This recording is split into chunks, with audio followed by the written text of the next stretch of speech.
কষ্ট করে পরীক্ষার জন্য প্রিপারেশন নিলেন আপনি কয়েক মাস, কিন্তু ফলাফল যখন ভালো হয় তখন একটা আনন্দ আছে না নাই? সারাদিন রোজা রাখলেন রমজানে, কি কষ্ট, তৃষ্ণায় গলা ফেটে যায়, কিন্তু ইফতারির সময় যখন রুহ আফজা শরবতটা খাই কেমন লাগে?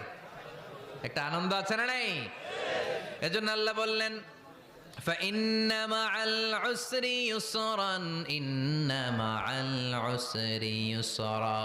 ও নবী, কষ্টের দিন মক্কায় অল্প কিছু দিন, মদিনাতে আনন্দের দিন অপেক্ষা করছে। আমাদের জীবনে যদি দুঃখ কষ্ট আসে আমরা ধৈর্য ধরবো, তাওয়াক্কুল করবো একজনের উপর, তিনি কে? কারণ আমরা বিশ্বাস করি কষ্টের দিন এটা চিরকালের জন্য নয়, সামনে আনন্দের দিন আমাদের জন্য সেট করে রেখেছে কে? তাহলে আমরা সূরাতুল ইনশিরাহ থেকে 3টা নেয়ামতের বর্ণনা শুনলাম, বিশ্বনবীকে কি সান্ত্বনা দেয়া হলো সেটা শুনলাম। এবার 2টা গাইডলাইন শুনে তাফসীর